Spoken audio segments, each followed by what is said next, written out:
ಅವನು ಸಿಟಿ ದಾಟ್ ಹೋಗೋ ಚಾನ್ಸ್ ಇಲ್ಲ. ಹೇಗಾದ್ರೂ ಹಿಡೀರಿ. ಏನು ಆಫೀಸರ್, ಸಿದ್ದು ಸುಳ್ವು ಸಿಗ್ಲಿಲ್ವಾ? ಇಲ್ಲ ಕಲ್ಯಾಣಿ, ನಮ್ ಟೀಮ್ ಸ್ಟ್ರಾಂಗ್ ಆಗಿ ಹುಡುಕ್ತಾ ಇದಾರೆ. ಸಂಪದಂಗೆ ಎಲ್ಲ ಗೊತ್ತಿದೆ ಆಫೀಸರ್, ಆದ್ರೆ ನಮ್ಮ ಮುಂದೆ ಸುಮ್ನೆ ನಾಟಕ ಮಾಡ್ತಾ ಇದ್ದಾಳೆ. ಅವಳು ನಾಟಕ ಮಾಡ್ತಿದ್ದಾಳೆ ಅಂತ ನನಗೆ ಗೊತ್ತು. ಇಲ್ಲಾಂದ್ರೆ ಒಡವೆ ಹೋಯ್ತು ಅಂತ ಅವಳಿಯಾಗಿ ಬೇಜಾರು ಮಾಡ್ಕೋಬೇಕು. ಅಜ್ಜಿ ಆ ಒಡವೆ ಹೋಯ್ತಲ್ಲ ಅಂತ ತುಂಬಾ ಬೇಜಾರಾಗಿದ್ದಾರೆ. ಅದು ಅಮ್ಮನಿಗೆ ತುಂಬಾ ಸೆಂಟಿಮೆಂಟ್ ಇರೋ ಒಡವೆ ಅಲ್ವಾ, ಅದಕ್ಕೆ ಅಷ್ಟು ಫೀಲ್ ಮಾಡ್ಕೊಳ್ತಿರೋದು. ಆ ಸಿದ್ದು ಯಾವುದೇ ಪರಿಸ್ಥಿತಿಲೂ ಊರ್ ಬಿಟ್ಟು ಹೋಗಕ್ಕಾಗಲ್ಲ. ಸಿಟಿಲಿ ಎಲ್ಲ ಕಡೆ ನಾಕಾಬಂದಿ ಹಾಕ್ಸಿದೀನಿ. ಅವನ್ ನಮ್ ಡಿಪಾರ್ಟ್ಮೆಂಟ್ ಅವ್ರ ಕಣ್ ತಪ್ಪಿಸಿ ಹೋಗೋದಕ್ಕೆ ಚಾನ್ಸೇ ಇಲ್ಲ. ಅತ್ತೆ ಅಮ್ಮನ್ನ ಅಜ್ಜಿನ ಬೈತಿದ್ದಾರೆ. ಹೌದು ಶೌರ್ಯ, ಅತ್ತೆ ಹಾಗೆ ಬೈತಿದ್ರೆ ನನಗೂ ಬೇಜಾರಾಗ್ತಿದೆ.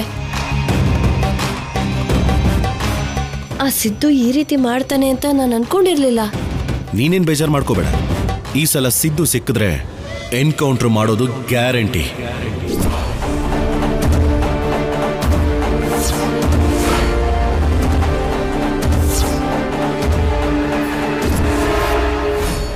ಅವತ್ತೇ ಆ ಕೆಲಸ ಮಾಡಿದ್ರೆ ಇವತ್ತು ಈ ಪರಿಸ್ಥಿತಿ ಬರ್ತಾ ಇರ್ಲಿಲ್ಲ ಆಫೀಸರ್. ಅಂಥವನ್ನ ಎನ್ಕೌಂಟರ್ ಮಾಡಿದ್ರೆ ಅವನಿಗೆ ಸಪೋರ್ಟ್ ಮಾಡ್ತಿರೋ ಉಳಿದವ್ರಿಗೂ ಬುದ್ಧಿ ಬರುತ್ತೆ. ಹೌದು ಶೌರ್ಯ, ಇಷ್ಟು ಜನಕ್ಕೆ ನೋವು ಕೊಡ್ತಿರೋ ಅಂತವನ್ಗೆ ಶಿಕ್ಷೆ ಆಗ್ಲೇಬೇಕು.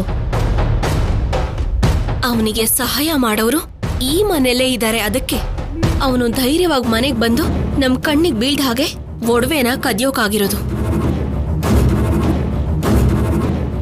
ಇದಾರೆ ಅಂತ ನನಗೂ ಗೊತ್ತು ಕಲ್ಯಾಣಿ. ಆ ಸಿದ್ದು ಸಿಕ್ಕಾಕೊಂಡ್ಮೇಲೆ ಅವನಿಗೆ ಮಾತ್ರ ಅಲ್ಲ, ಅವನಿಗೆ ಸಹಾಯ ಮಾಡ್ತಿರೋರ್ಗೂ ಕೂಡ ನರಕ ಯಾತನೆ ಅನುಭವಿಸೋ ಹಾಗೆ ಮಾಡ್ತೀನಿ.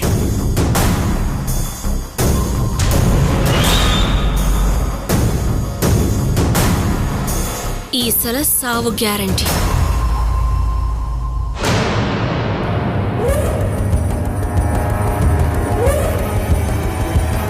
ಏನು ಏನೇನೋ ಅವ್ರ ಮುಂದೆ ತುಂಬಾ ನಾಟಕ ಮಾಡ್ತಿದ್ಯಾ.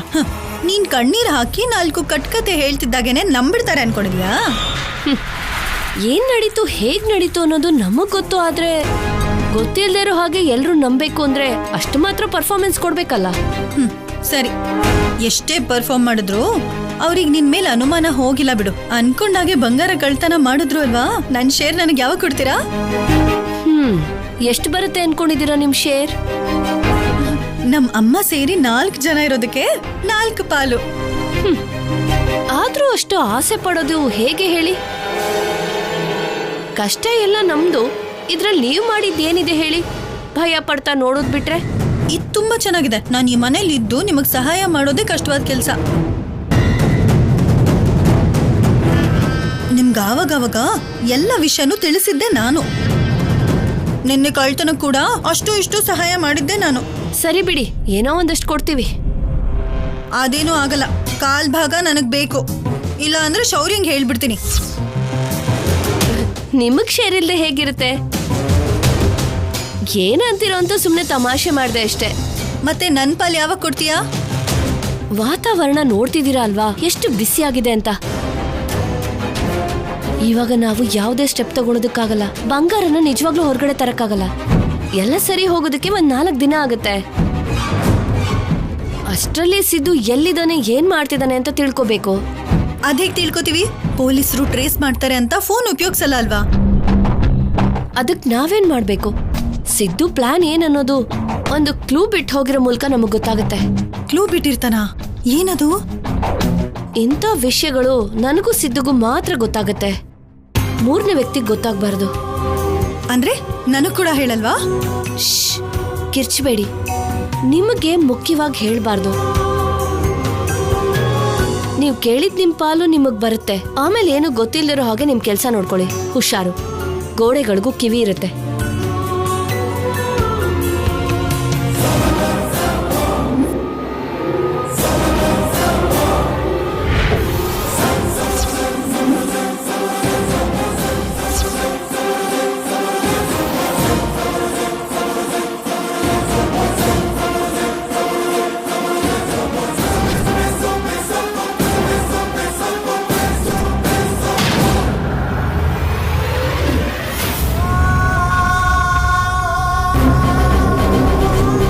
ನಾವ್ ಅಂದ್ಕೊಂಡ ಹಾಗೆ ಮನೇಲಿರೋರೇ ಕಳ್ಳರು ಅಂತ ಆಯ್ತು. ಬಾ ಕಲ್ಯಾಣಿ, ಶೌರ್ಯನ ಹತ್ರ ಹೋಗಿ ಹೇಳೋಣ. ಅಮ್ಮ, ಅವಸರ ಪಡ್ಬೇಡ. ಆ ಸಿದ್ದು ಎಲ್ಲಿದ್ದಾನೆ ಅಂತ ಸಂಪದಾಗೂ ಗೊತ್ತು. ಈಗ್ಲೇ ನಾವು ಅವಸರ ಮಾಡಿದ್ರೆ ಅವ್ರಿಗೆ ಗೊತ್ತಾಗತ್ತೆ. ಇಬ್ರು ಕಾಂಟ್ಯಾಕ್ಟ್ ಅಲ್ಲಿದ್ರೆ ಆಗ ಹಿಡಿಯೋಕೆ ಈಸಿ ಆಗತ್ತೆ. ಹಾಗಂತ ನೋಡ್ಕೊಂಡು ಸುಮ್ಮನೆ ಇರೋಕ್ಕಾಗತ್ತಾ ಕಲ್ಯಾಣಿ? ನೋಡೋಣ. ಅದೇನೋ ಕ್ಲೂ ಬಿಟ್ಟು ಹೋಗಿರ್ತಾನೆ ಅಂತ ಅನ್ಲಲ್ಲ, ಅದಕ್ಕೋಸ್ಕರ ಶುರು ಮಾಡೋದಕ್ಕೆ ಶುರು ಮಾಡ್ತಾಳಲ್ಲ. ಅದೇನು ಅಂತ ಗೊತ್ತಾಗೋವರೆಗೂ ನಮ್ಮ ಮೇಲೆ ಅವಳಿಗೆ ಅನುಮಾನ ಬರ್ದೇ ಇರೋ ಹಾಗೆ ಹುಷಾರಾಗಿರ್ಬೇಕು.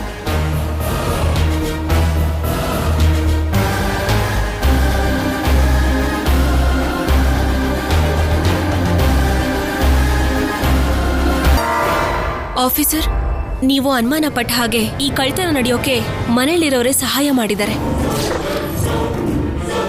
ಹೌದು ಶೌರ್ಯ, ಸಂಪದ ಮಾತ್ರನೇ ಅನ್ಕೊಂಡಿದ್ರೆ ಪಲ್ಲವಿ ಕೂಡ ಅದಕ್ಕೆ ಹೆಲ್ಪ್ ಮಾಡಿದಾಳೆ ಅಂತ ಹೇಳ್ತಿದ್ದಾಳೆ. ನಿಮಗೆ ಯಾರು ಹೇಳಿದ್ರು? ಅವ್ರು ಮಾತಾಡ್ತಾ ಇದ್ದಿದ್ದನ್ನ ನಾವಿಬ್ರು ಕೇಳಿಸ್ಕೊಂಡ್ವಿ.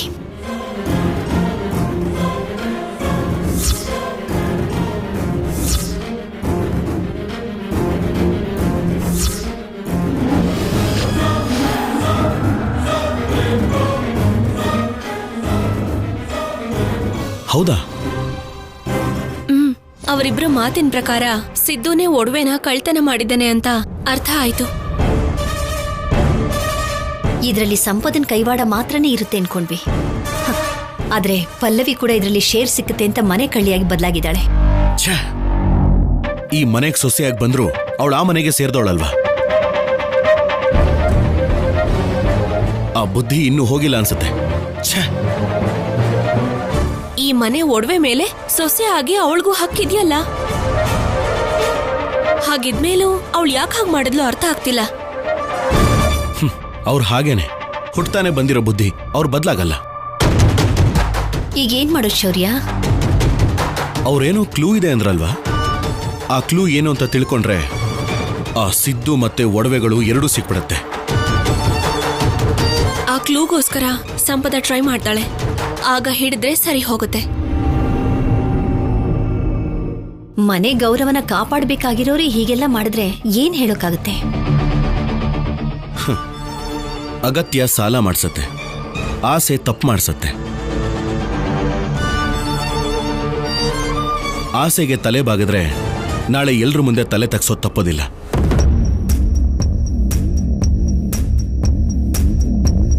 ಕಲ್ಯಾಣಿ, ಸಂಪದ ಆ ಕ್ಲೂಗೋಸ್ಕರ ಟ್ರೈ ಮಾಡ್ತಿರೋದ್ರಿಂದ ನಾವು ಅವಳ ಮೇಲೆ ಒಂದು ಕಣ್ಣಿಟ್ಟಿರ್ಬೇಕು.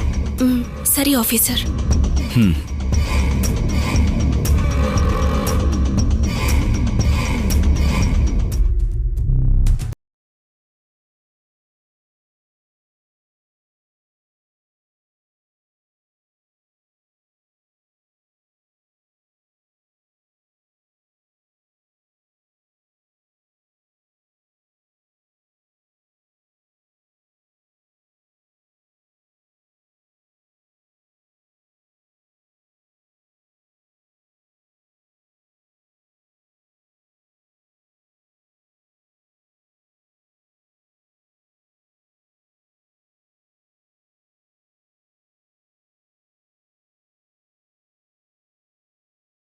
ಆದ್ರೆ ಏನ್ ಮಾಡಕ್ಕಾಗುತ್ತೆ?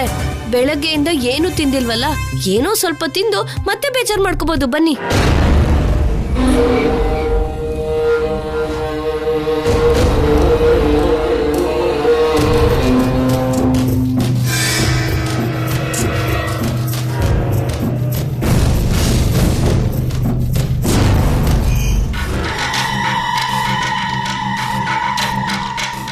ಚಿಕ್ಕಮ್ಮ ಬನ್ನಿ.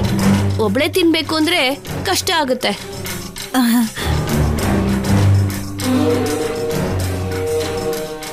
ನನಗೂ ಹಸುವಾಗ್ತಿದೆ, ನಾನು ತಿಂತೀನ್ರಿ.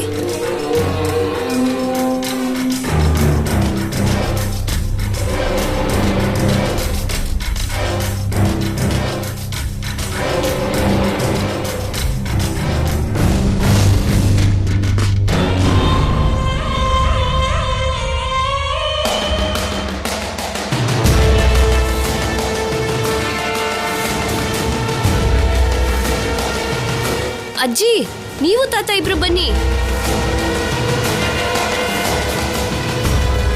ಪಾಪ ದೊಡ್ಡವರು ಏನು ತಿನ್ಲಿಲ್ಲ ಅಂದ್ರೆ ಹೇಗೆ? ನಮಗ್ ಬೇಕಾಗಿಲ್ಲ ಬಿಡು. ನಿಮ್ಗೆ ಹಸಿವಾಗಿದೆ ಅಲ್ವಾ, ನೀವು ತಿನ್ನಿ.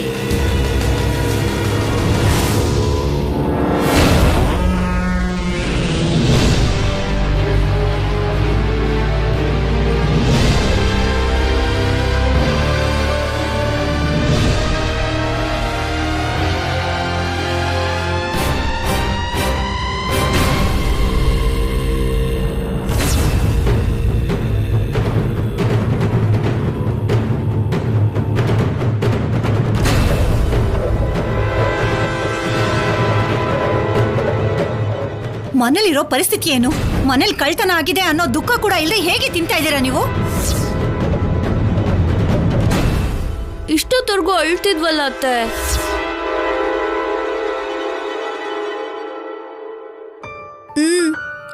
ಹೌದತ್ಗೆ, ಅಳೋದು ಕೂಡ ಶಕ್ತಿ ಇರ್ಬೇಕಲ್ವಾ? 4 ಬಾರ್ಸಿದ್ರೆ ಇಬ್ಬರಿಗೂ ಸೊಂಟ ಮುರಿದು ಹೋಗ್ಬೇಕು. ಮನೇಲಿರೋರ್ ಎಲ್ರು ಒಡವೆಗಳು ಕಳ್ತನ ಆಗಿದೆ. ಆ ಸಿದ್ದು ನಮ್ ಎಲ್ರು ಒಡವೆನ ಏನ್ ಮಾಡಿದನೋ ಏನೋ ಅಂತ ನಾವೆಲ್ರು ಹೆದರ್ಕೊಂಡು ಕೂತಿದ್ರೆ ನಿಮ್ಗೆ ತಿನ್ನೋದೇ ಮುಖ್ಯ ಆಗೋಯ್ತಾ? ಏನೋ ತಿನ್ಬೇಕು ಅಂತ ಕೂತ್ಕೊಂಡ್ವಿ, ಆದ್ರೆ ತಿನ್ನಕ್ ಮನ್ಸು ಬರ್ತಿಲ್ಲ.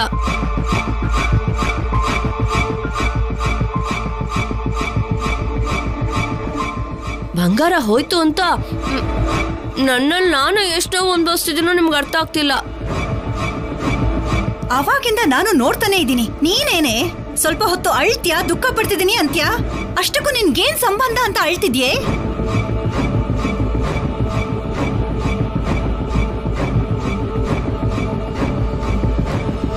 ಹೋಗಿರೋ ಒಡವೆನಲ್ಲಿ ನಿನ್ ಒಡವೆ ಏನಾದ್ರೂ ಇದ್ಯಾ? ಕೊನೆ ಪಕ್ಷ ನೆಕ್ಲೆಸ್ ಹಾಕೋ ದಾರನಾದ್ರೂ ಇದ್ಯಾ? ಮತ್ತೆ ನೀನ್ ಯಾಕೆ ದುಃಖ ಪಡ್ತಿದ್ಯಾ? ಆದ್ರೂ ನಾನು ಈ ಮನೆ ಸೊಸೆನೇ ಅಲ್ವಾ ಅತ್ತೆ? ಹೌದು ಹೌದು, ಬಂಗಾರದಂತ ಸೊಸೆ. ಎಲ್ರು ಆಸ್ತಿನ ತಗೊಂಡ್ ಬಂದ್ರೆ ನೀನು ಮನೆಗೆ ನೋಟಿಸ್ನ ತಗೊಂಡ್ ಬಂದೆ. ನೀನ್ ನಮ್ಮನೆ ಸೊಸೆ ಆಗಿರೋದು ನಮ್ ಕರ್ಮನೆ.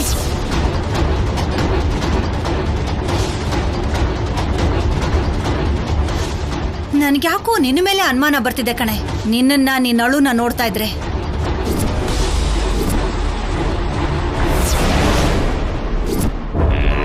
ನಿಮ್ಗಿಂತ ಜಾಸ್ತಿನೇ ಅಳ್ತಿದ್ದಾಳೆ ಅತ್ತೆ.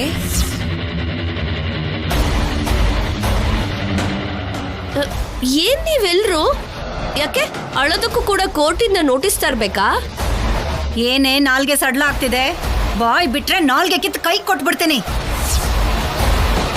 ಅಬ್ಬಬ್ಬಬ್ಬ, ನಿಲ್ಸಿ.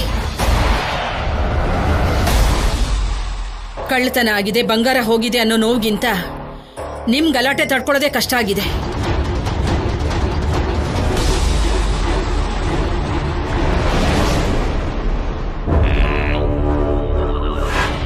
ನೋಡಿ ಅಜ್ಜಿ, ನೋವು ಪಡೋದ್ ಕೂಡ ತಪ್ಪು ಅನ್ನೋ ಹಾಗೆ ಮಾತಾಡ್ತಿದ್ದಾರೆ. ಅಮ್ಮ ತಾಯಿ, ನೀನ್ ನೋವು ಪಡೋ ಅಗತ್ಯ ಇಲ್ಲ ಬಿಡು. ನಾವು ಅನುಭವಿಸ್ತಿದೀವಲ್ವಾ, ಸಾಕ್ ಬಿಡು, ನೀವು ತಿನ್ನಿ. ಇಷ್ಟೊಂದೆಲ್ಲ ಅನಿಸ್ಕೊಂಡು ಹೇಗ್ ತಿನ್ನಕ್ಕಾಗತ್ತೆ? ಅಯ್ಯೋ ಸಂಪದ,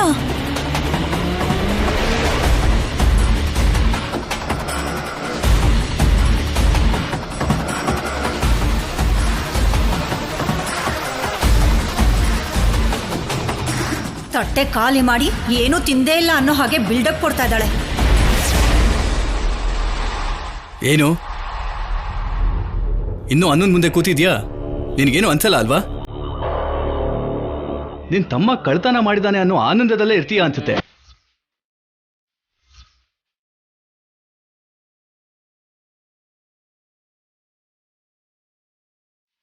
ಏನ್ರಿ ನೀವು?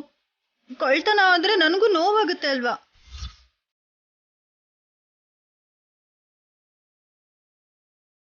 ಸರಿ ಬಿಡು, ಅವಳಿಗೆ ಹಸುವಾಗ್ತಿದ್ಯೇನೋ, ತಿನ್ನೋಕ್ ಬಿಡು.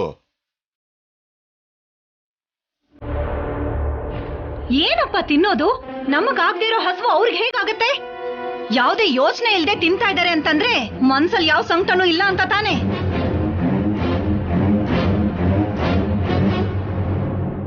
ಸರಿ ಬಿಡಿ ಅದ್ಗೆ, ಇವಾಗ ಏನು ನಾನ್ ನೋವು ಅನುಭವಿಸ್ಬೇಕು ಅಷ್ಟೇ ಅಲ್ವಾ? ಹಾಗೆ ನೋವು ಪಡ್ತೀನಿ ಬಿಡಿ.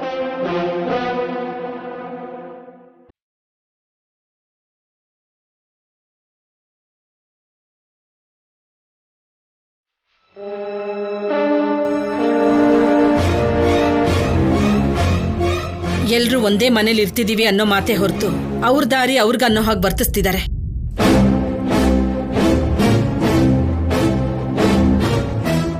ಮನೇಲಿರೋ ನಮ್ಮ ಬಾಲಾಜಿ ಕೂಡ ಬೆಳಗಿನ ಒಂದು ತೊಟ್ಟು ನೀರು ಕೂಡ ಕುಡ್ದಿಲ್ಲ.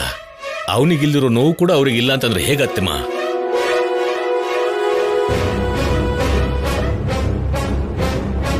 ಬಾಲಾಜಿ, ನೀನ್ ಯಾಕೋ ಊಟ ಮಾಡದೇ ಇದೀಯಾ? ಕಷ್ಟಪಡೋನ್ ನೀನು. ಊಟ ಮಾಡದಿದ್ರೆ ಹೇಗೆ? ಹೋಗು ಹೋಗು ಊಟ ಮಾಡು. ಕೆಲಸದವನಾಗಿದ್ರೆ ತಿಂತಿದ್ದೆ ಅಮ್ಮ. ಈ ಮನೆಯವರಲ್ಲಿ ನನ್ನೂ ಒಬ್ಬನ್ ಮಾಡಿ ಈ ಮನೆ ಸದಸ್ಯನನ್ನಾಗಿ ಮಾಡಿದ್ದೀರಾ.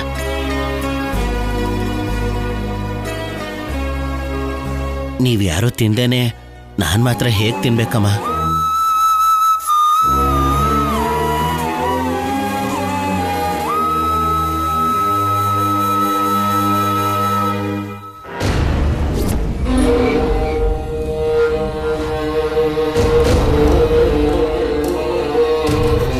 ಏನ್ ಸಂಪದ ಹಾಗ್ ಬಂದ್ಬಿಟ್ಟೆ? ಮತ್ತೆ ಎದುರುಗಡೆ ಎದ್ದು ಬೈಸ್ಕೋಬೇಕಾ? ನನಗೂ ಬೈದ್ರು, ಅದಕ್ಕೆ ನಾನು ಕೂಡ ಬಂದ್ಬಿಟ್ಟೆ. ಊಟ ಕೂಡ ಸರಿಯಾಗಿ ಮಾಡೋಕ್ ಬಿಡ್ಲಿಲ್ಲ. ನನಗೂಟ ಮುಖ್ಯ ಅಲ್ಲ, ಸಿದ್ದುನ ಭೇಟಿ ಮಾಡಿ ಇಲ್ಲಿಂದ ಹೊರಟೋಗೋದು ಮುಖ್ಯ. ಭೇಟಿ ಮಾಡೋದಕ್ಕೆ ಯಾವ್ದೋ ದಾರಿ ಬಿಟ್ಟಿರ್ತಾನೆ ಅಂದಲ್ವಾ? ಅದಕ್ಕೆ ಎಲ್ರೂ ಮಲ್ಕೊಂಡ್ಮೇಲೆ ನನ್ನ ಟ್ರಯಲ್ ನಾನು ಮಾಡ್ತೀನಿ.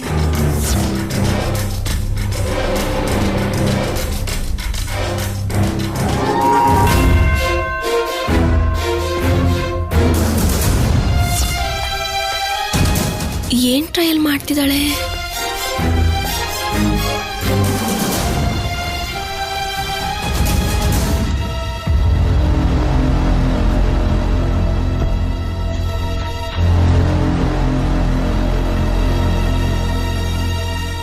ಕಲ್ಯಾಣಿ, ನನ್ ಮನ್ಸು ಯಾಕೋ ಸರಿಗಿಲ್ಲ. ಸ್ವಲ್ಪ ಮಗುಗ್ ಹಾಲು ಕುಡಿಸ್ತೀಯಾ? ಕೇಳಿದ್ರು ಕೊಡ್ತಾ ಇರ್ಲಿಲ್ಲ, ಈಗ ಕೇಳ್ದಿದ್ರು ಕೊಡ್ತಿದ್ಯಾ? ಹೇಳಿದ್ನಲ್ಲ ಮನಸ್ಸು ಯಾಕೋ ಸರಿಗಿಲ್ಲ ಅಂತ.